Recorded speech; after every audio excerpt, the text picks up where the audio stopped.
Yo, what's good? You Sparrow in the building. Thank you for tuning in to another episode of Kueen Talk. For those of you that are new, welcome. Make sure to hit that subscribe button, like button, and leave a comment. Let us know what you think of this episode. Today's special guest, you can catch her on social media as Lauda Chapirrita. Hey, Hey, what's up? how you Yeah, doing? I'm all right. How you Oh, doing? I'm doing good. I'm doing good. Um, Glad to have you on the podcast. Glad to have you.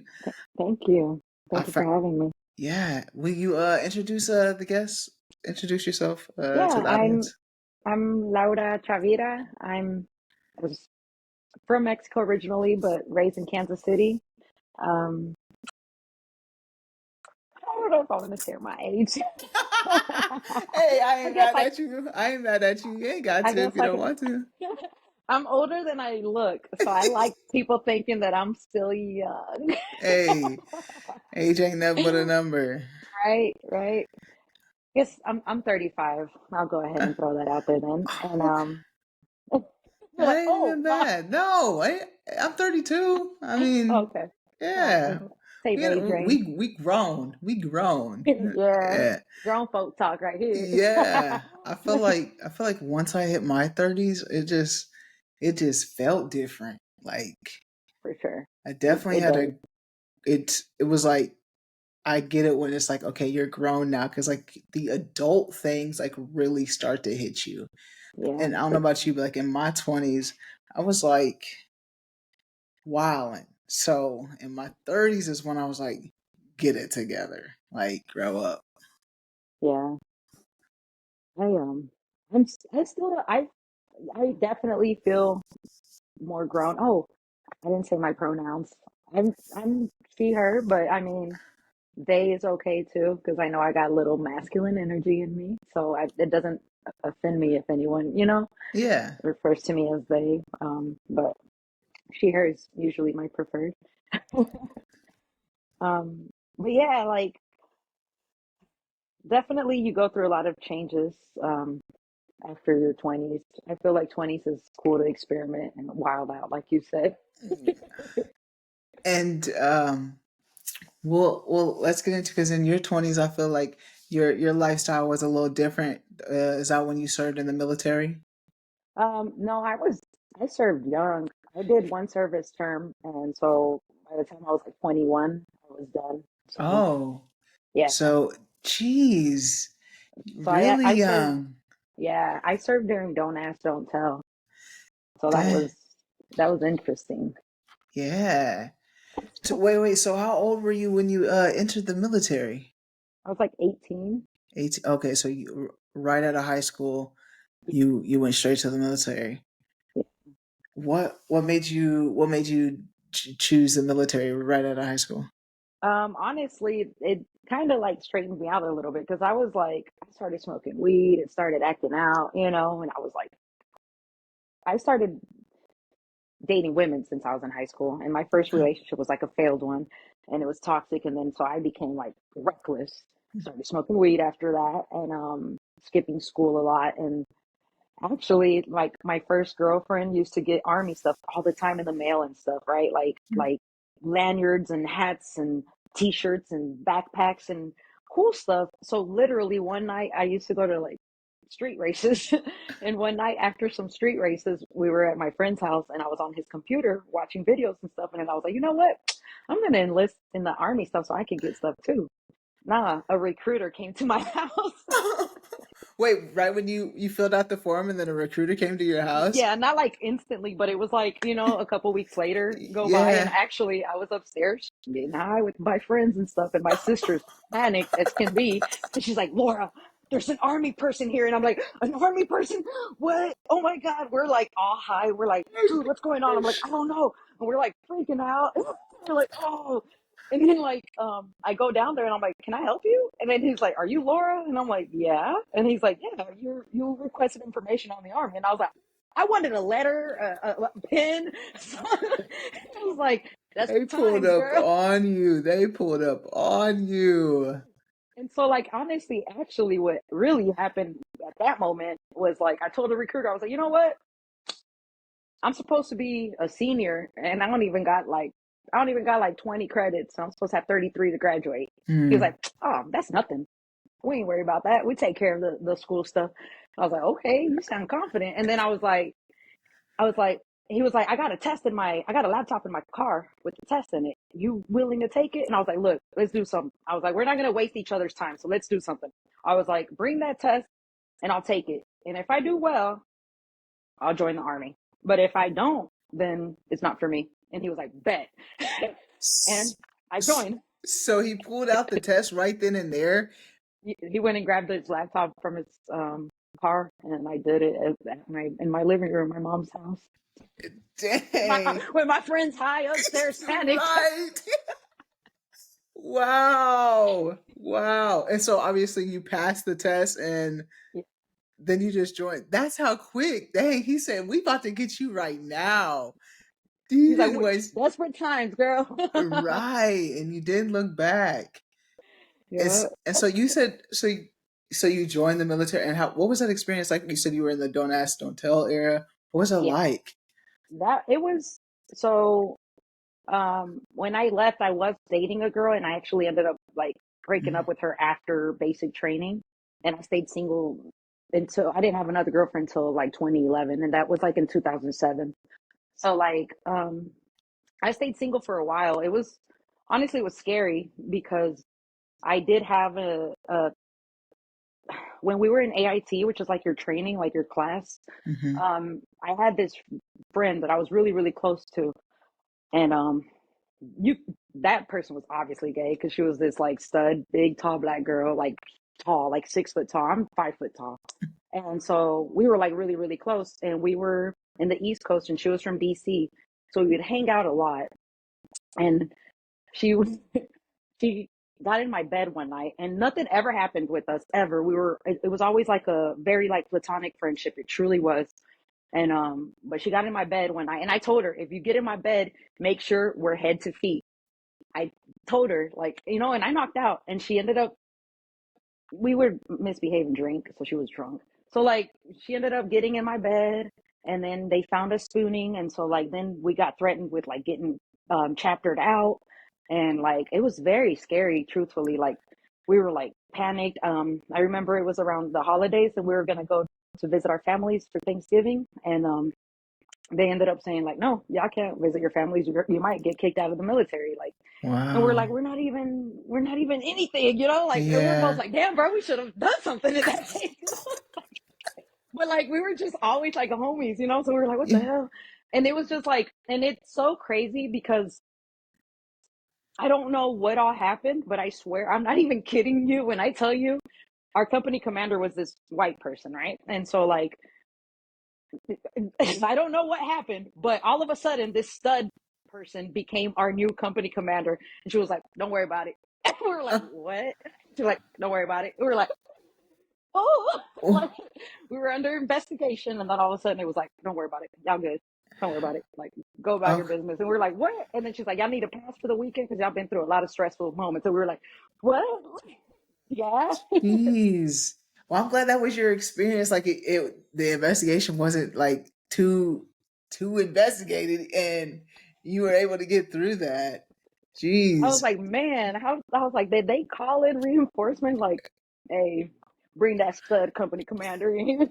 Right, because I mean, like, I've had a guest on here previously, and she's older, so she was also in the military, and like her experience, she said, was also scary, like with the interrogation portion of it. So I'm like curious, like with you, like when they brought you in there, and you had to face uh the officer, your boss, in that. What was that situation like?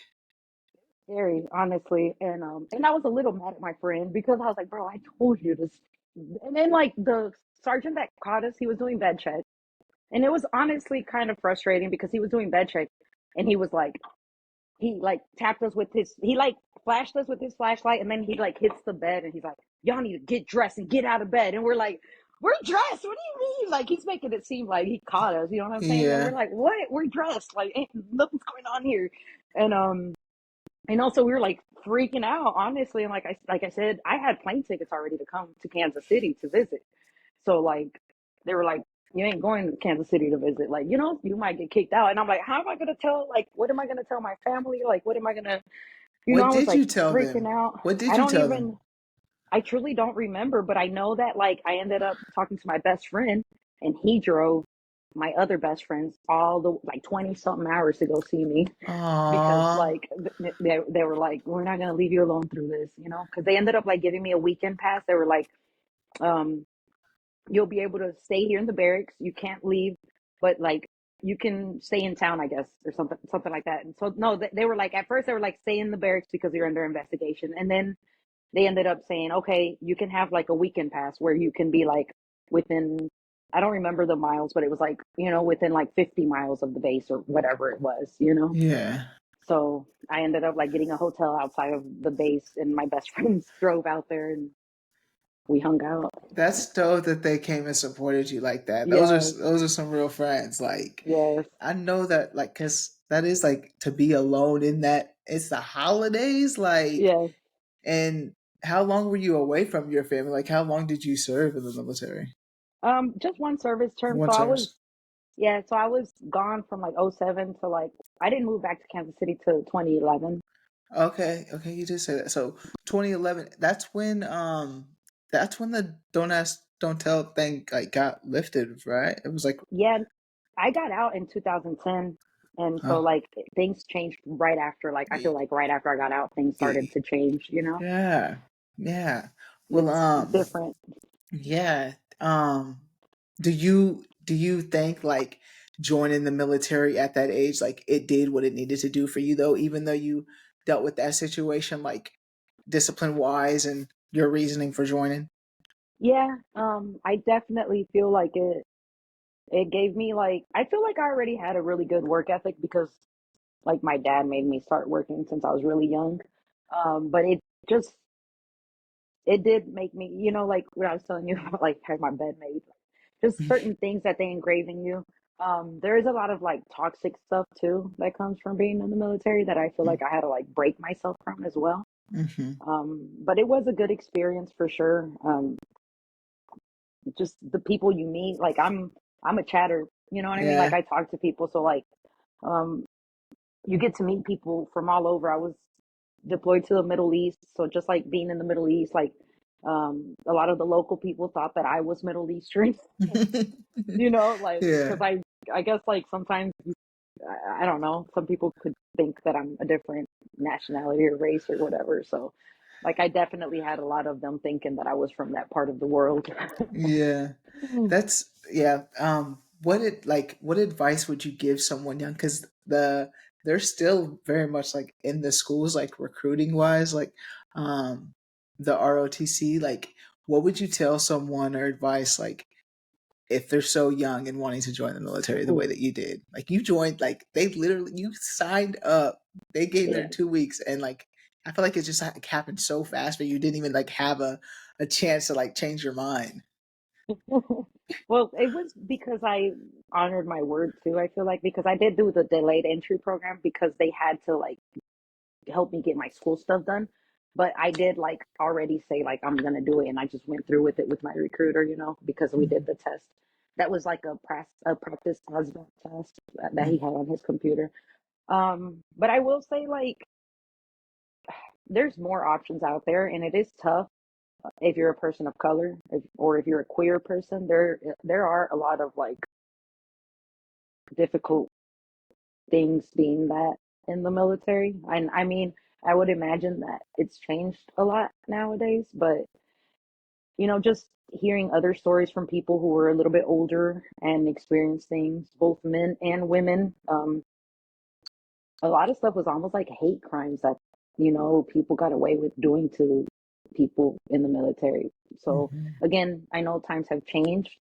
Um, so I wouldn't want to knock anyone, but I would say like there are options out there. Like if you're trying to go to the military for school, I would say like also make sure you're applying for scholarships and stuff like that, you Yeah. know, versus like doing it for the wrong reasons. There are benefits for sure, and it does like the morals and values. It does Mhm. teach you a lot. Do you still get Um, benefits now? Now that you're done since 2011, do you still? Yeah, I actually have to go to the VA, but usually that's where I go if I need anything like health wise. Okay, okay, so just like health wise. All right. I will go to the VA hospital. I honestly, so I missed another cutoff. There, like for my school, I never used it, which is crazy because like when you join, you have to like pay to have to like you have to pay, and it's not much, but you pay like $100 a month for a year to get like money for school. And I did that, and I never used my money. And now there's no limit. You can wait 10, 15, 20 years and use your money for school. And, they pay you to go to school and they pay for your school. But I only did like a semester and then I never tried to go back to school, which Okay. that's like was very dumb on my end for sure. Uh, yeah, just not getting the benefits of it. Yeah. Yeah. Uh, well, what's life like now? What are you doing, KC? Mm, ooh. So I am going through a divorce Okay, yeah, and that's yeah, and it's fine except for the fact that like what I'm doing because I work at a casino. I'm a slot technician, and okay. I was a mechanic in the army, and I've done automotive jobs. Like I've worked in parts and sales and stuff for many many years, and I love it because I'm very knowledgeable when it comes to cars and car parts. And I do like my own, like if I don't need like a lift or anything like that, like if it's brakes, oil changes, spark plugs, coils, like simple stuff, I'll do all of that on my cars. Hey, And I yeah. know they're loving you right now. They like, yo, yeah, Yeah. that's not me. That's not me. I'm taking my shit to the shop. Anything, an oil change shop. I would take my shit to the shop if the air the tire if I needed if I could, but Quick Trip's free, so we go Yeah. there. But yeah, anything else shop. That's not me. I'm not like I realized that recently because my partner was wanting house stuff done. Right, I'm like, yeah, I'll do it. I'll do it, and I did one portion of it, and I don't I was like, this ain't for me, this ain't for me. Like, I was hot, sweating, dirty, and I'm just like, the job got done, but it was total 24 hours of work that someone else could have done, and I'll just pay it, like, because time is money too. Like, I'm not getting Yeah. paid to do this, I'm just getting the fulfillment of her just being happy, which I could do that with someone else doing it. Like, she's still gonna be happy with someone else paying for it. But yeah, nah, good for you though, like, to be able to be that handy though. Thank Go on you. with your handy I, self, go ahead. I love it. I love working with my hands. I love like tinkering with things. Um, as a slot technician, like I wish I did more like hands-on and repairing stuff. I work graves, so it's my schedule's really hard. And I only got this job because of my ex, because she works at the casino that I work at. And so um, I got the job Awkward. in a few months. Yes, I got the job, and a few months later, like we decided to get this divorce. And, a few months later, she lets me know that she's been dating someone that she works with. So now I'm like, I'm working in the same place as my ex and her new person. And I'm just like, Damn. this is fun. But I also like I'm barely gonna hit my year mark like next week, I think, at this Mm, place. So I didn't want to leave without at least like doing a full year here, and hmm. giving this a full chance and opportunity, like to see Do you if love I it? can learn and grow. I miss the automotive industry, Okay. truthfully. Yeah. I I was gonna miss the automotive say, industry. don't leave it if you love it. No, I But miss the automotive industry. yeah, I've never set foot into that casino until she started working there, and yeah, it was just like a couple times like I took her something, and then like I never stepped foot in the actual casino floor until I started to work there. And I'm in my yeah, 30s, well into my 30s. I'm not a gambler, I'm not a casino goer, so like yeah. that environment isn't fulfilling to me. It's kind of like toxic, It because we're like really feeding in. is. Yeah, so Got them chain smokers just smelling like a damn pack after you leave. yes. I don't like the casino either. I do not like it. A Mhm. couple of my friends, they want to go there, and then it's like, okay, we're gonna spend this amount of money, and then you catch them at the ATM, and then another 2 hours go by, catch them at the ATM again. I'm like, this is why I don't do this. Like this Yeah. is not. I've just never been like the gambler type. Um, I rather I wouldn't say that because I'll gamble my money elsewhere, but not just like the casino, like in investments, something trying to test some things out. But as far as Yeah. casino, no, Yeah, no. casinos have never been my thing. Like I thought I would like it more because like I said like I heard the name technician in the job and I was like, ooh, yeah. But it's not it's really not what I thought it would be. And Yeah. it's very physical too, because like I said, I'm 5 foot tall and we move these machines and like so I'm moving like 7 foot 500 pound machines with the furniture dolly. And I'm Jeez. moving them, I'm hauling them, you know. Damn, nah. I would definitely get back to the mechanic work too. Shit. Yeah. And What? I don't even oh Go sorry. ahead. I was just gonna say I don't wanna even be a mechanic anymore because I did want that for a while, but there is like a lot of like having to prove yourself when you're a woman and you're a gay immigrant woman trying to be in a white man's type of they're dominant in this industry. So Hmm. trying to go up against them, like I dealt with a lot of hate for no reason, just for being who I am or for being knowledgeable. They would get like envious or hateful. So like it's real tricky being in that industry as well. Like I feel like if I would go back, it would try to be like at a dealership or something, like selling parts or ordering parts or a service manager, or like in Yeah. service or something like that, versus Yeah. like trying to turn wrenches. Um, Have you ever thought like people would like to go get their car fixed by someone who looks like them? So have you ever thought of like starting your own, doing your own thing? yeah, I have. I have actually. A lot.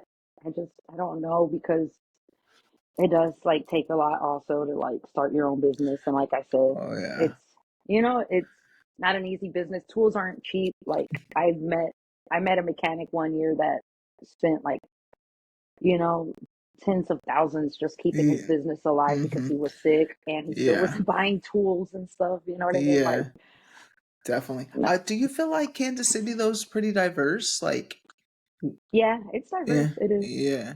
So, like, do you feel like you you connect with like identity wise with like a lot of people down there? Yeah, no, yeah, Kansas City is diverse for sure. I had more of my bad experiences when it comes to like auto parts and stuff when I Hmm. was in Texas because that's where my ex is from. Okay, yeah, that makes sense. That makes sense. Yeah. And that's where like I felt like a lot of like it tore me down a lot. Hmm. Since you were in the military and you did that, do you like already have like a certification now? Did like they give you something like you walk out of there with this Um, mechanic or whatever I have like license? s- certifications on certain stuff. Like International made a vehicle for the military, and we learned how to work on it. So I had like a certification for that. I worked on this other machine that they have like at the border, which like I have a certification for that. But as far as like going to a mechanic right now, it would really be more on myself. Like I would need to get an ASE certification, which I probably could do, truthfully. I How do don't know you why. how do you do that? If someone was trying It's to just get it, testing. It's okay. just like tests that you take, and you have to just pay for tests. But ASE is like the best way to like get your foot in the door when it comes to like being a tech or anything like that. Oh, cool, cool. Well, it sounds like you haven't even tried in Kansas City. No, So no. I'm the person that's like, I'm gonna push you. Like, okay, I'm gonna text you. I'm gonna text you. So have you tried yet? Like, you saying it's pretty diverse in Kansas City, so it might look different for you. So give it a Yeah, shot. Give it a shot. Don't hold back, yeah. especially if like you think about it constantly. Like if you think about something every day. Like I no bullshit, no bullshit. This is a true story I'm about to tell you right now. And so I work a regular job, 8 to 3, and I've been off on the summertime. We just started back this week. So on Friday, I'm having to get ready for work, and I'm literally bawling my eyes out because I do not Dang. want to go to this job.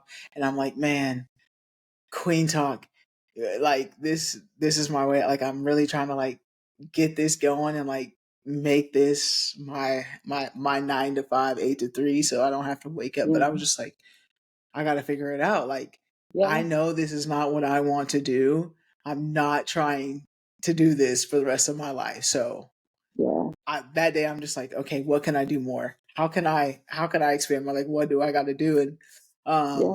so like if you think about this constantly and you're just like, let me get out of there, do it. Like figure it out for yourself for sure. Yeah. Yeah. I know I need to get out of there. And yeah, I know I do. Hey. I know you're right. And right Yeah. now, like I just, like I still need to get this like divorce done. And then like I also truthfully, like at the beginning of my divorce, I kind of like um well, I actually still financially helped my ex for a few months after I moved out of the house because I moved out almost instantly. And then, so like, she was kind of like, I'm going to be stuck in this big old house, whatever. So I kept like paying the rent and stuff like that for a few months. Um, but then after that, like, I kind of just started to like splurge a little bit, just kind of be Hey. like wild, like, and so like with the product, like as soon as she went on tour, like I bought tickets to shows that I didn't even know how I was gonna have the time or anything. So I was like, I'm going to the LA show because I went last year and it was amazing. So I was like, and then like I'm going to the KC show, obviously, and then I was like, and I'm gonna do Chicago too because it's like close enough, and you know what I'm saying. So then I didn't even care like what days they landed on anything. Like I was just like, I'm doing this, that. And That's so then dope. but then it became a thing where I was like, okay, maybe I should hold on to this job until after I do all these flips. I didn't think. Yeah. I don't blame you. That's dope that you did that. Like I'm gonna go see her, and checked out your socials. Like you got a picture with her and a few of the spots. Yeah, That's I've seen dope. her a few times. I've met her a few times. I've seen her a few times. Um, Yeah, you're a with fan. You're Yeah, I love her. Well, like my thing with her is like, so I don't like when people are like, you're obsessed or you idolize her. I'm like, no, no. We need representation. She's a gay immigrant, woman who's in a male dominated industry. I Mhm, identify with all of those things. So I love her. I love her for the fact that, like, I don't know how much of her story you know, but she was like shelved with Atlantic Records. mhm, And once an artist gets shelved, for them to actually be able to make a name for themselves is very hard. And mhm, she's been doing it independently, and she's put on a lot of her people, and she's kept the same people that she like started on YouTube doing like a podcast type thing, or like they had mhm, woke TV back in the day. And so like she's kept like her people with her, and so I don't know, like honestly, truthfully, what happened was when COVID happened, I was like, oh my God, I never went to see Snow. I never showed any support for her. Now we're like locked down and I'm never going to see her. And you know what I mean? Like, I was like, man, I'm never going to meet her. I'm never going to see her. Dang it. And so, like, I was like, no. And so, whenever the world picked back up again after COVID, I was like, this is my chance. Like, you better get on that, girl. So, like, yeah. I started to like show up, like, show more support for her and stuff. So, That's dope. And like you bring up a point, just like it's not that you're obsessed, but just like the power of representation. yeah. Like representation matters. Like when you feel like you're being seen, when you know it's not you, but you just like you identify with so many characteristics of Hmm. someone that you don't see often. So it's like definitely. Yeah. So yeah, I understand what you mean by that. And I actually did see her. I made it a point to like I went to the Wichita had like that fest like you're talking Yeah. about. You came to Wichita and seen her too. We probably Yeah. crossed paths, didn't even know it, but because that weekend was lit. Like that was so dope. Like Yeah. Wichita has never done that before, and Oh, so really? yeah, no, they that was the first time they had done that. Like and they needed that. The city needed that, and I hope they bring that back because that had never been done before. So that Yeah, was some KC shit. That was some KC shit done in yeah, Wichita. that was awesome, honestly. And like, I was like, well, hold up, this is Wichita. Like, you know what I mean? Yeah, It's like, brought people here like you in KC. Was that your Mm, first time in Wichita, or you been here yeah, before? no, I feel like I've maybe driven past it or something before Yeah. traveling, but I've never actually like been in Wichita. And like I was like, okay, Wichita, get it. Like, you know what I'm saying? And then like I went alone and like I remember the hotel I stayed at gave me 3 complimentary drinks.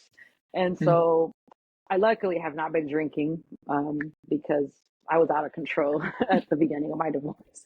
But they gave me 3 complimentary drinks and like I was like, I saw the fest when I was driving to get myself a bottle. So I was like, so it's right up the street. So I walk, and then they're like, oh no, this is the free fest. You got VIP for the shows. And I was like, yeah, where's that? And they're like, about 5 blocks that way. And I was just like, oh, I was hot already. So I just walked all the way over there thinking I was going to the right area. And I guess they had like a free festival for like Wichita. And then they had like the other part of the festival where like you pay to get in and like they had all the artists performing and stuff. So Yeah, I was yeah, like, yeah, whoa. because they had like five different stages, or it was like different venues, and then like the two big stages outside. Like it was Yeah, lit. Like it Wichita was. definitely put on. It, Hopefully they bring that back. Like I said, definitely got to. I'm not gonna. If I drink, I'm just gonna have like a drink or two because I don't even know how I walk back to my hotel room after that. I was Hey, like, oh my gosh. I feel you. I got pretty lit that weekend too. I did. It was good though. Like I had a great time. It Yeah. was a good time, and I've never been to a festival like that. Like in general, to where it's like, well, I take that back. I take that back. Not like that setting, but I did go to the Essence Fest, so that was lit. So let me not get twisted. But like outside and stuff, that was a different experience. So I went to Sueños this year and I did not want to go, what's but that? Sueños, it's like a festival in Chicago. It's huge. Okay. And I was just trying to go to Chicago with my friend. She's someone I met through Snow. She's a very loyal Snow fan, and I met her last year in LA, and so I was like, fly into Kansas City, and I'll drive you to Chicago to be with your family, and I'll just spend the time out there. And she's like, okay, well, if you're going to be there with me, you're going to the festival with me. And I was like, no, absolutely not. That's too many people. It's whatever. And she's like, oh, you're coming. And I ended up going and it was great. I was like, this is awesome. And I Yeah. did not stop dancing and moving the whole time. I was just getting it. It was so lit. Yeah, it is. And I like the Steve Aoki was over there too. I don't know if you experienced that. He was on one of the stages at the fest. And No, like I did I'm not not. into that techno, but that night I was like, okay, okay.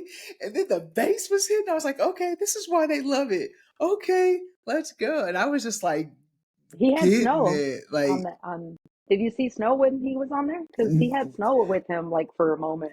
no, no. When Hmm. in Wichita, I caught like Yeah. the end of his show because I Oh, think okay. because Killer Mike was it was like so many things back to back. So I was like I Sure. caught a little bit of this one, then I had to like hurry up and go over here to get this one.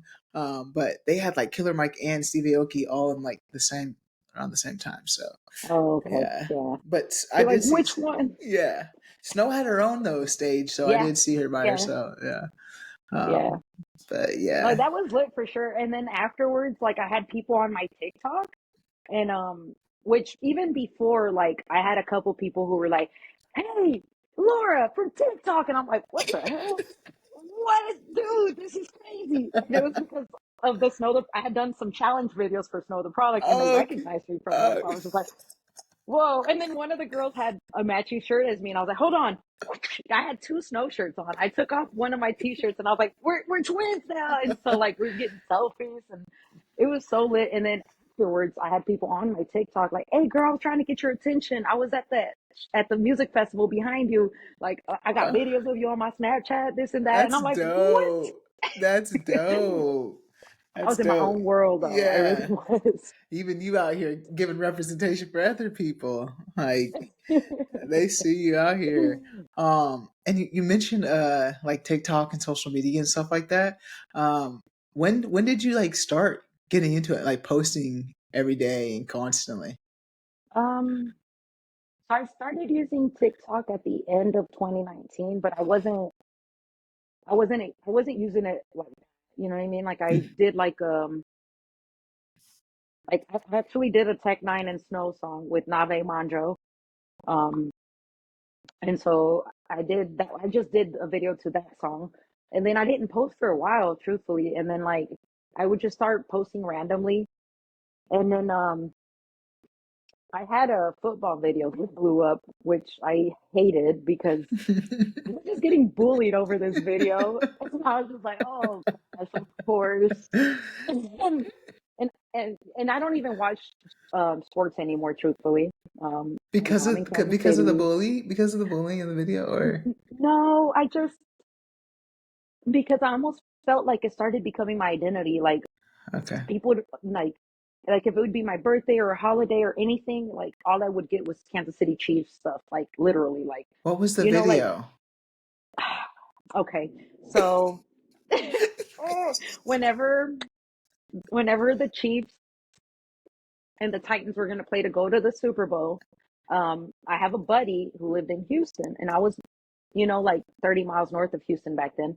He lived in Houston, and we were deployed together. We were overseas together, and he is a Titans fan, and so he was like, "Dude, come to a watch party with me. Like, we haven't kicked it in a while. Like, I'll go pick you up so you can drink, whatever. Like, come to this watch party." And then, like, literally, like the day before, or maybe it was the day of, he was like, "Oh, I didn't tell you it was a Titans watch party." So it's all Titans, Tennessee Oh. Titans, all of the whole bar, the whole everything. They had like a blow up Titan, like it was like everything was Titans, and I'm the only one wearing Kansas City Chiefs, and I'm like, "You set me up." And then I was just like, "What?" He's like, "I talked to the organizer. They're cool with you coming." And I'm like, but I feel weird. Like I'm Right. all Chiefs hat, like Yeah. jersey, like Chiefs, and everyone's wearing Titan stuff. And so I had my phone propped up, but like with my actual camera, not like my selfie camera, but my actual camera. I had it propped up recording. I probably had an hour of footage from that night because, like, just like everything that was going on, and people kept coming up to me, and they were like, I was getting bullied. Like, I would Yeah. have these big men who'd be like, "Tighten up," like, and I'm just like, okay, like whatever. And then like, um, had happened was there was a table next to me. I had my salute to service jersey and hat on. And so one of the table next to me, there was this guy that was like, "Hey, were you in the service?" And I was like, "Actually, yeah, I was." So we start talking, and his son was stationed in Leonard Wood, Missouri. And so he was like, "My son's stationed in Missouri, all this stuff." And so, anyways, we had talked. Well, whenever the Chiefs start winning, I start getting loud. I'm like, Yeah. "Payback." The whole bar, payback. And so I'm like, yeah. And then like, I remember at one point whenever like we started like, taking over, this big giant guy at the bar like gets up angry and he sees me and starts laughing and sits back down because I think he was gonna approach whoever was shouting for the Chiefs because he was Yeah. like, "This is a Titans watch party." So, like I'm just having a good time. We actually start winning then. And so the guy's like, "Hey, do the the tomahawk chop, whatever." Yeah. And so I was like, "Okay." And so like he's like, "I'm gonna send it to my son." So I'm like, this guy's like next to me, but mind you, my phone is still recording me Yeah. on this angle. So I'm talking to this guy. I'm like, "I got you, I got you." You could even hear me say it in the video. And I'm like, "Oh," like doing this thing. Yeah. In the background, there is a little boy with his father sitting at a table, and the little boy's crying. And the dad's like, "Hey, stop. It's just a game." And he's just crying. So I'm all like, "Oh," and he's in the background just bawling. Oh my gosh. So my first clip was that little clip right there. I was like, "Guys, look at this." And then everyone thought it was hilarious. I post the Yes. video. I wake up, it has like 700,000 views. And I'm like, "Oh," and then a Jeez. bunch of hate comments. "You're a Yeah. bully. I hate people like you fucking bitch. You love making kids cry.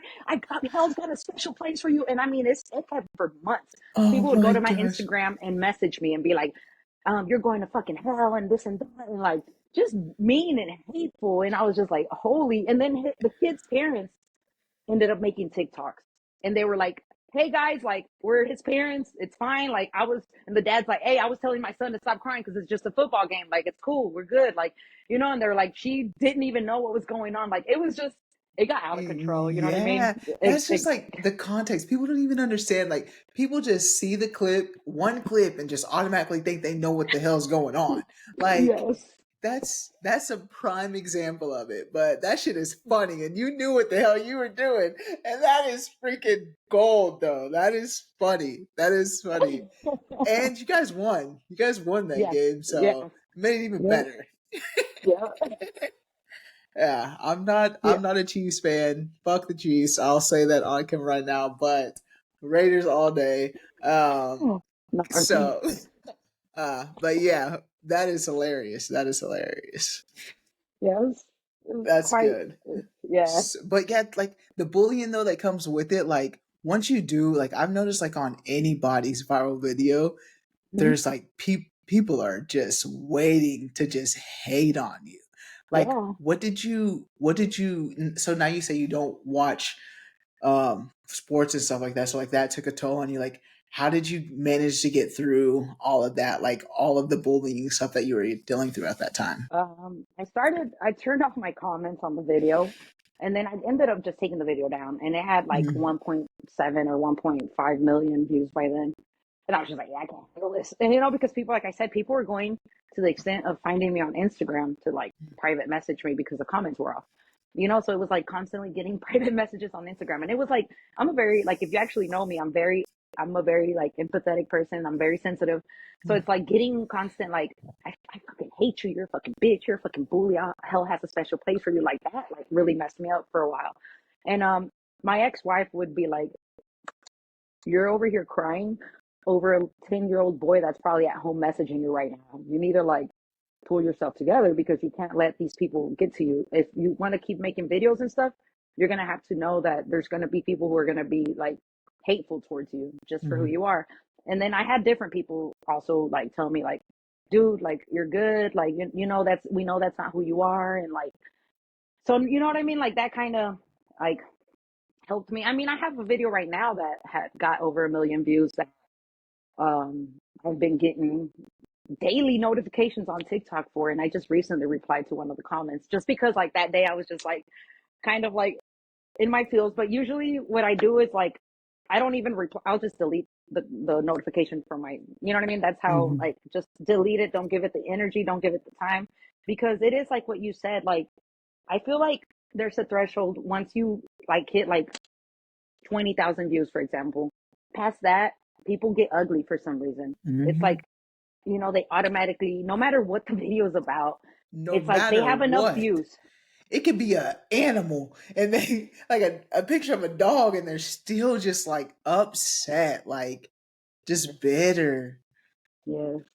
So I've had a lot of that, and I've learned to just like ignore them to the point where like if I see if like on TikTok now you can like open and it's like all your comments. You can select to where like you don't even have to go to your video. You can see all the comments. So like I'll delete the notification for certain videos of the comments. Like I won't even try to read the comment. You know Yeah, what I mean? Because I'm like, just I yeah, can't. I don't right. have the capacity to deal with like people's hate and projection. You know what I mean? Because I'm like, obviously you got some other issues there, buddy. If you like let this 20-second video make you that angry that you can't let tag me, Yeah. So Do you feel like you get a lot of hate on your being a person, a part of the queer community too, on your social media?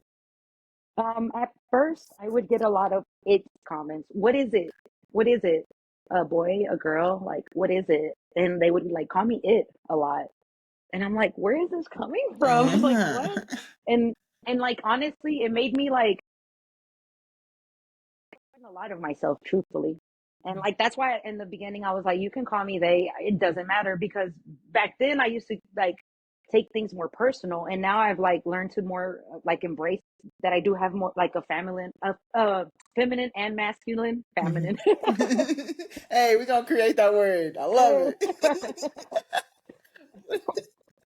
But yeah, like I've learned to embrace the fact that I am feminine and masculine, and I don't have to just be one or the other, and the duality of things is beautiful. And I'm learning to embrace that because, like I said, the it thing was getting to me, and it almost Hmm. caused like a gender dysphoria almost because like I was uncomfortable in my body or who I was, and like like I'm like I didn't know. I'm like I'm not. Yeah. It just made it really difficult. Like really, like I had to learn to accept myself for who I am Right. and be like, like I gotta love myself for who I am. And truthfully, like I've done a lot of this work for myself since my divorce as well, and it's helped a lot. Like just pouring into myself and being Hmm. able to be like, you are who you are, Laura. You have to accept yourself before like you can expect people online to accept you or anything else. Hmm. Like you can't let these bullies like get to you where they're tearing you down. And then I'm like, another thing that's helped me a lot when it comes to making videos and stuff like that is like, if I get 20 hate comments today, tomorrow someone might write me a message saying that my videos helped them, or they Right. came out because of something I said, or and that will give me strength to like ignore these 20 or 30 haters, like that one person who's like opening up to me or sharing their story with me, or tells me that I gave them courage to do something. And so that also has been like something that I combat all that hate with. Hmm. Yeah, because like we were just talking about earlier, the representation that you're showing on like your social media and stuff, like the queer people of color representation Yeah. specifically, like that's what Queen Talk is about. Just like seeing more of it. Others need to see it, and just like your story that you're going through, just like finding yourself like with these comments. So it's like it's kind of hard to find yourself when you don't see anybody that looks like you or anything like growing up. So Yeah, and I'm very thankful because for a while my TikTok shifted when George Floyd happened. Like it became very like Black Lives Matter and very like I was like so then I dealt with a lot of racism on TikTok because of that. And which honestly I stopped making a lot of those videos. Well, I stopped as a whole because that drained me because it was like the constant racist hate. right, yeah. But it made it to where I connected with a lot of people, because a lot of the people that I talked to, and a lot of them have gotten big on TikTok. And so like their videos and what they talk about, it's like kind of like you can't be pro Black Lives Matter and be homophobic type. And that topic in itself upsets a lot of people, but it is a thing. And so like their videos were very educational to me too. And it helped me connect with a lot of like-minded people, a lot of people of color, a lot of queer people. I have like I'm so thankful that I have like so many like queer people of color on my TikTok who are mutuals with me. Like and it might be like my content and then like the fact that I've been using it for so long. Hmm. And but it is good to like what you said, put ourselves out there and build that community, like have a safe space for people who can like connect with these things because it is hard, it is tricky, and like I guess everyone just wants to feel a sense of community or feel acceptance. Hmm. So having like a safe space on TikTok to provide that for certain people, I think is good. Yeah, and I don't think it just like creates it for other people. Like Queen Talk doesn't just create a safe for other people. It creates a safe space for me too, just to like connect with you and just like the other guests on my podcast and know like I'm not alone. You're not alone. Like we're all like going through these transitions in our life and just like trying to figure out and just like want to just be accepted for who we are without like getting all the hatred that comes our way, being marginalized within a marginalized, sometimes within a marginalized group. So Yeah, it's yeah, just it just can become a lot. So yeah. yeah, I hear It's you. it's crazy how like we're actually very close to each other too, I know, right? I know we are definitely gonna catch up in dude. person. Like I Yeah. because when I hit you up, I didn't even know you were that close until you filled out the form, and I was like, wait, you right down the street. You right down the street. Yeah. That's pretty dope. Um, we didn't really get into it though much, but I wanted to talk about just like you said previously that you dated girls in high school, and Mhm. so you've came out like at a young age with like your family and stuff too? Yeah, so like I always used to joke and say I didn't come out, I got dragged out of the closet, Okay. which was not like pleasant, but I've grown to like just embrace my story. Because back then, this was like 20 years ago, and just like the way dating and everything was so different. So my first girlfriend used to write a lot of poems for me, like a lot of poems, and actually, like That's we, cute. That's cute. yeah, no, her poems were great. Actually, I was kind of upset. That's the only thing I wanted to say when I went to the military, and my mom moved and left it behind, and I was just like, that's the only thing I wanted to save. Like, I was gonna see if I could like publish some of. I was gonna get her permission and like make a book because her poems were amazing. And I saved them, like for years after. Like, but anyways, like, um, yeah. So she would write poems and stuff, and then we would talk on the house phone, and The like, house. My grandma yeah, still and has one of those. really, Yes, she I had does. one recently. Same Actually, I had number. one. Same Dang. number since I've been in kindergarten. Ain't changed. That's crazy. My dad actually kept his that same house phone with the same phone number up until probably like 10 years ago when he moved houses. And it might not even have been 10 years ago. It might have been less time than that. So Yeah. I can see that. Like, I can see that. Yeah. But they they overheard some conversations of my first girlfriend and I on the house phone. Nosy parents not giving us any privacy. Mm-mm. And so You know they got two my or three dad and phones his in wife, there. Hey, pick up yep, the line, put that on mute. they're like, "Ooh, what's happening here?" So like, Oh, yeah, so I got caught, and it was bad. Honestly, it was really bad. Like, I feel like my entire first girlfriend and I, like, besides that relationship just being horrible, like, once, yeah, like, um, it was just bad.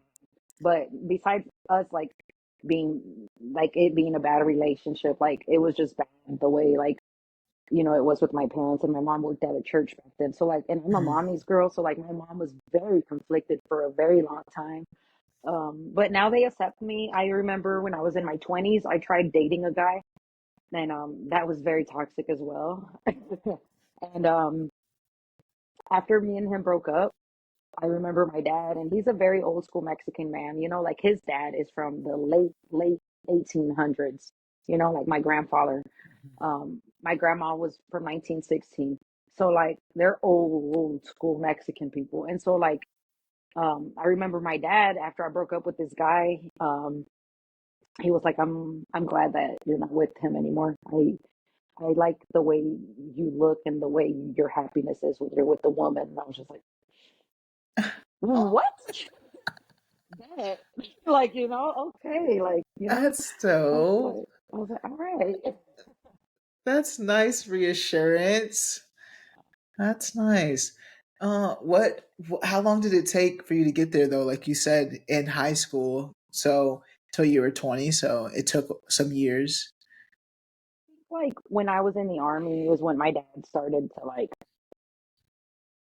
somewhat accept me. And then like in high school I had two different girlfriends. So I had my first girlfriend, and then I had the one that I was dating when I went to the army.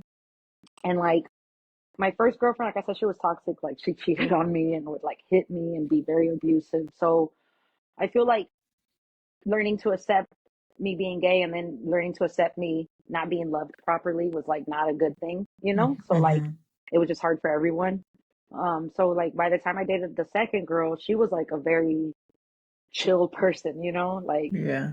she didn't really like yell or, like wasn't about drama or anything like that. So I feel like when I started to date her, my parents kind of started to like learn to accept me a little bit. And then when I went to the military, that's when I feel like they're full on support. And they were probably like, we might not see Laura again. Like we got to support her. So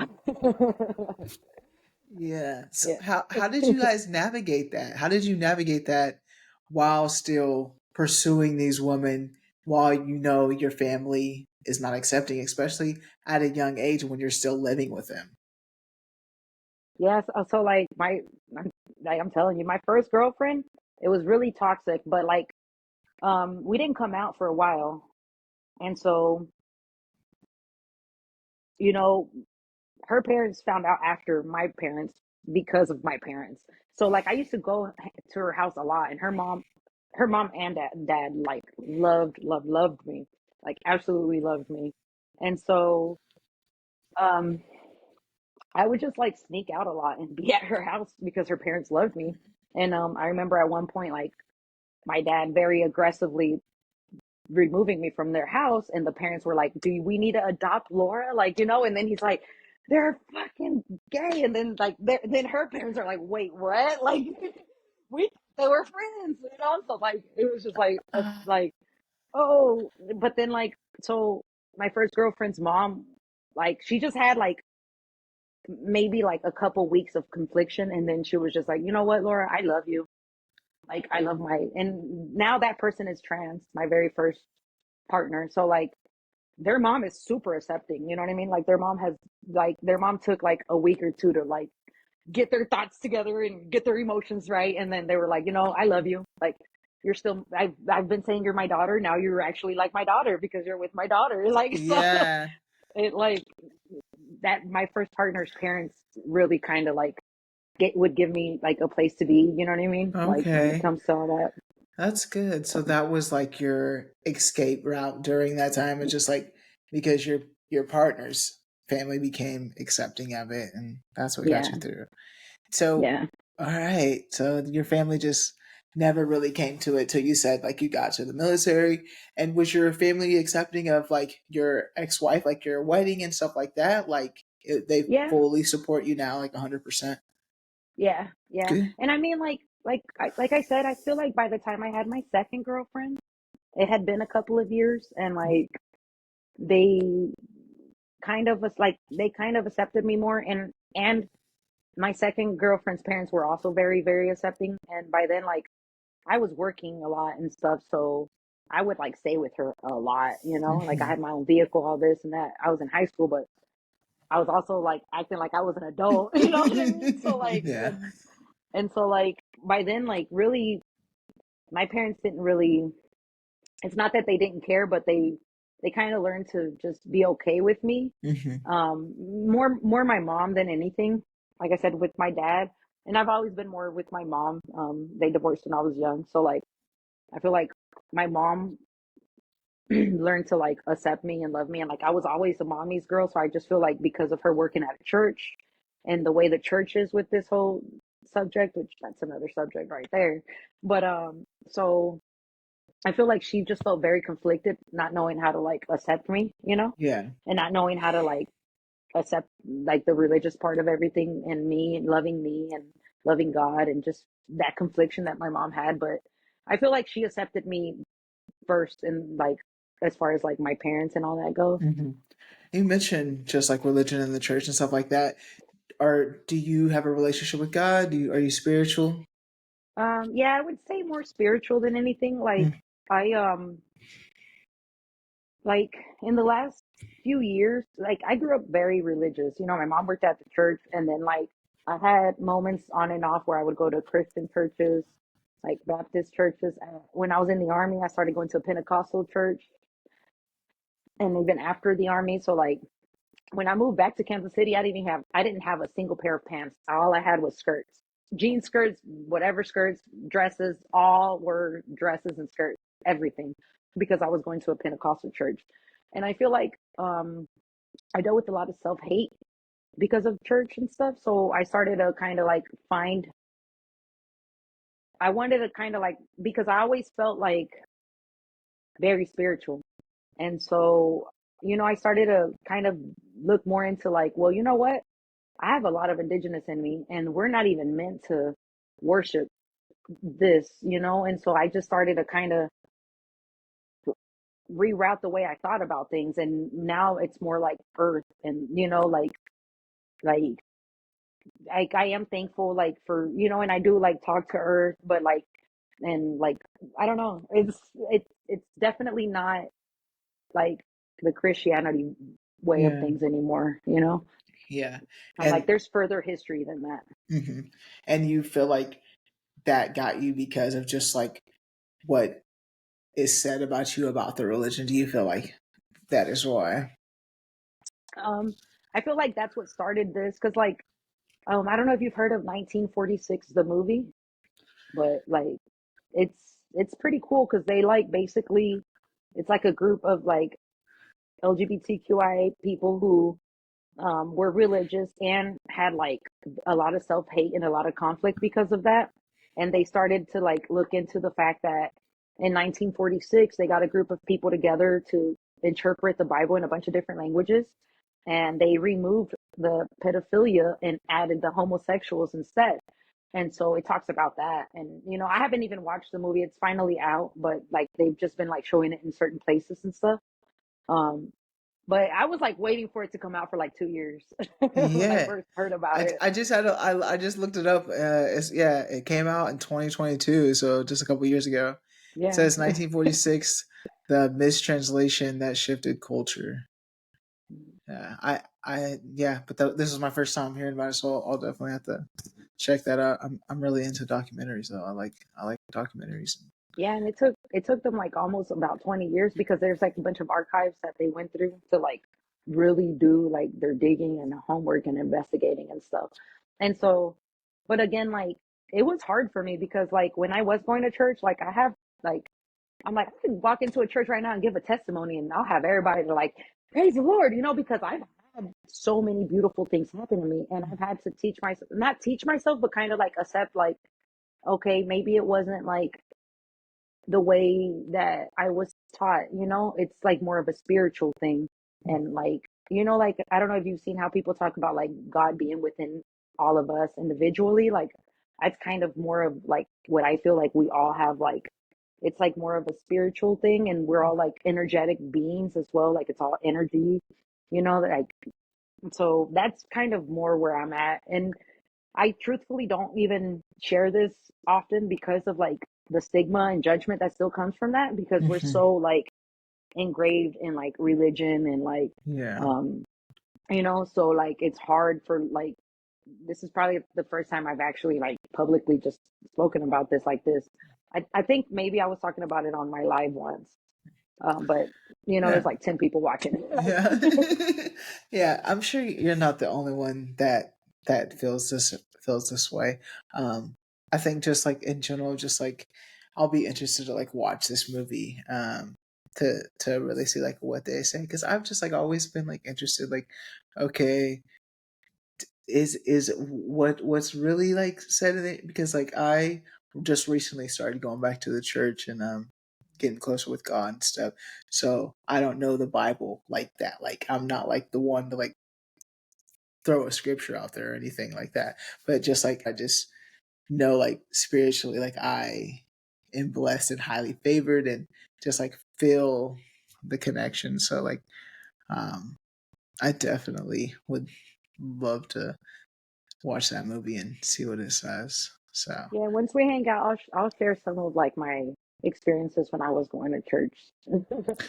yeah, Sweet, you know, like, cause yeah, like like I said, I gave myself like to God completely, like when I was, you know, especially when I was at the at the Pentecostal church, and I still like, I'm still friends with the pastor's um, son and daughter, you hmm know, because, and they're very like, they're Pentecostal. That's like a very like strict kind of religion and church and stuff, but they're very like, you know, because for me the thing that used to frustrate me with church was like, because I'm like, if you guys go to the New Testament and you see what Jesus did, like he literally was like, I have one more commandment, like obey my father's commandments, but listen to mine.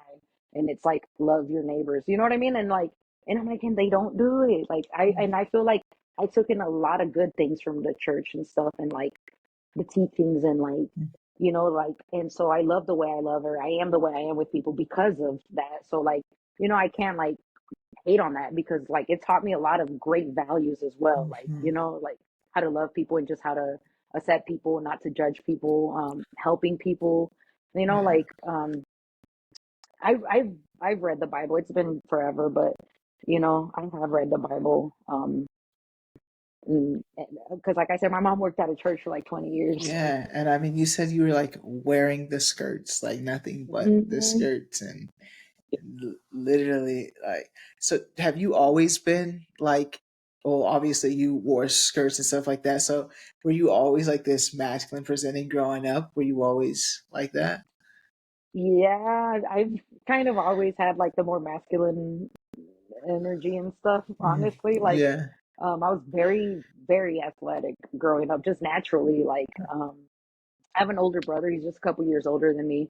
And like, we would always fight because, like, back in the 90s, like all the kids would play outside and stuff. So like, um, whenever we would be outside playing like two-hand football or catch or whatever, like I would get picked first. And so my brother would get mad because it would just be like 12 dudes, myself and him, and then I'd be one of the first people because I was so fast and athletic.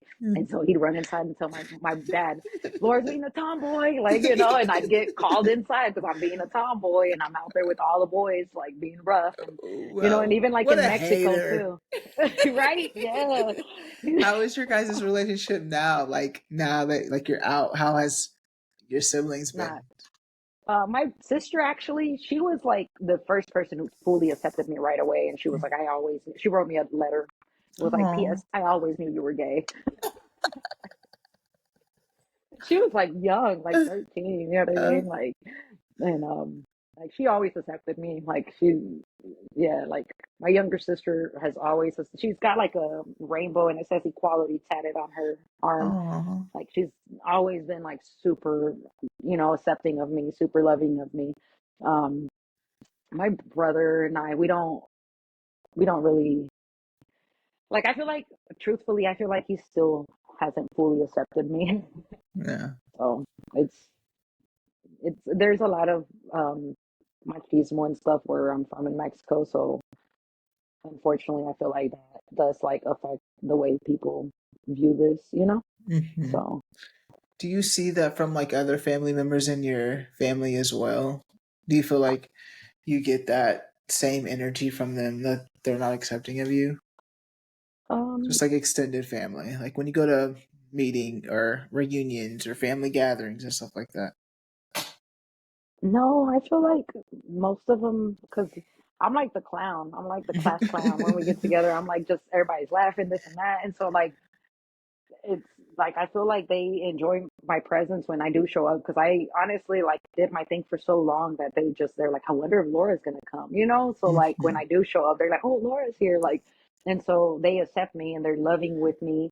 And I lost my grandmother when I was deployed, and so I told you she was older. She was from 1916. So like when she was in her 30s, what was that, 1940s, 1950s, like there's not really pictures of her like that when she was my age. So a lot of like family are like, you look like grandma, like my older Mhm. cousins and stuff.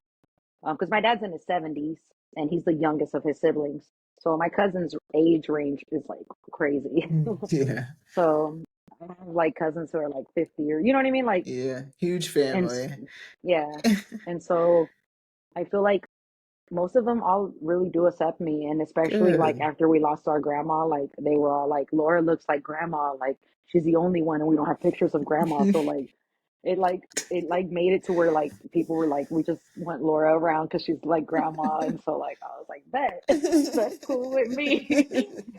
That's dope. That's So good. That's always good to like be able to go to a family function and not have to worry about like extended family, like when you bring partner and stuff around. yeah. So that's always good.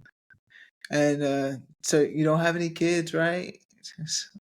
No, my ex has two daughters, but one of them's 18 and one of them's 15. So like, like um the 15-year-old keeps getting her phone taken. So like we would be in touch at the beginning of the divorce. And I saw her recently. I took her to the lake with me because I have a paddleboard. So cool. And so like, I love nature and she's into that stuff too. And so I've been wanting to see her for a while, and they're going to be moving. My ex and her are moving out of the state, and so we finally like talk to my ex, so I could see her. And we kind of both talked because she's 15, so she's a little bit older. We kind of both talked about like, like, hey, this might be like our last time hanging out and seeing each other for a while, but I told her like, you're you're getting older, and like once you're older, like it's your choice who you want to keep in your life or what you want to do. Like right now, you do have to respect your mom and her rules, and all of whatever the situation is. Like don't go looking for extra drama or anything like that, so Yeah. um it was tricky for sure, like mainly with her went through this divorce, but the 18-year-old's already, like I said, she's in Texas, already out of school, like, just doing her own thing. So Yeah. That would be difficult though. Just like, I mean, 7 yeah. years of their life. So, um, yeah, that would be Yeah. tough. Yeah, we rushed. We were together 8 years, married 7. Oh, dang. So, you single and ready to mingle now, or what? You ready to put your tagline out here? Give your pickup line, Lotta. Give your pickup line. I've no, I'm, I'm like getting to know someone, and I like how slowly I've been doing everything because I'm still also doing the work for myself, Right. Yeah. because I know it's like still fresh, it's barely going to be a year that I moved out. And so it's still like everything's still fresh. So I'm not ready to like full blown, like, obviously, like, but the way this person and I have been talking and like learning each other and stuff, I'm really enjoying this, truthfully. Good. So Good. That's dope. I hope it works out for you then. Like, thank you. looking for love out here can be hard, you know? Yeah. Jeez. Yeah. You gotta find them at the right places and get when you get up there in age, it's like, okay, have you dealt with your trauma? That's have you dealt with your trauma? Are you in therapy? Are you what you got going on? So Yeah. good Yeah, for for you sure. And moving on. even, yeah, and even that, like, I feel like I still have to do a lot more therapy because I've done it on and off. And that's what, when you asked about the VA, like, even that, like, I keep putting it off. I'm like, I'm gonna go to the VA tomorrow. I'm gonna go next week, I be doing that sometimes. I be doing that sometimes with stuff. It's like, My work schedule really does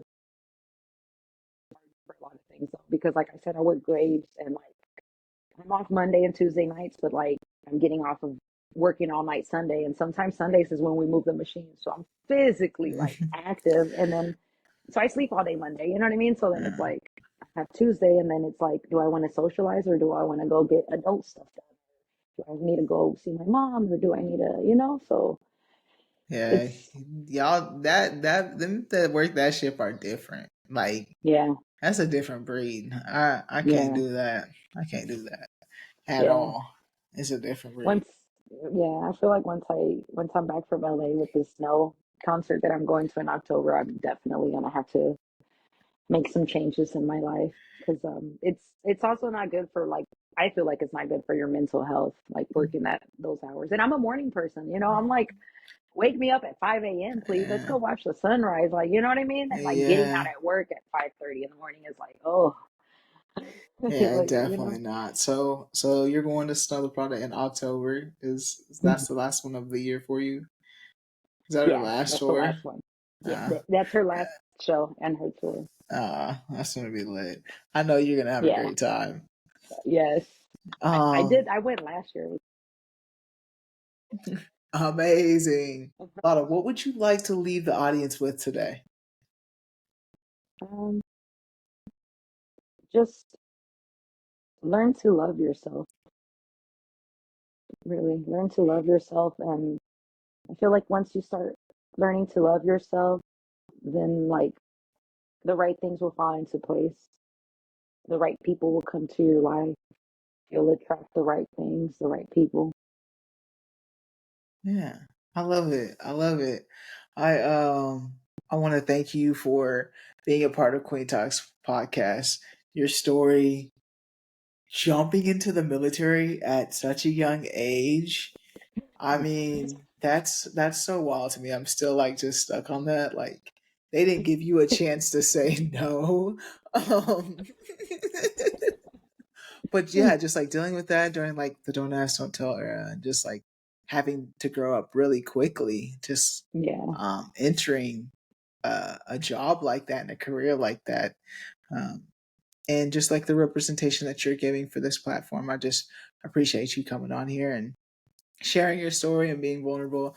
And was this your first time like sharing your story, or have you done this before? What?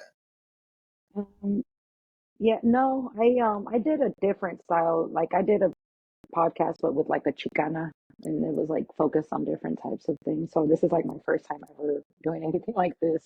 Okay. Dope, dope. Well, I appreciate you coming on here and sharing your story. And hopefully, audience, you guys loved it. You learned something. Make sure you guys hit that subscribe button, that like button, leave a comment. Let us know what you think of this episode. But as always, family, friends, strangers, love. Be nice.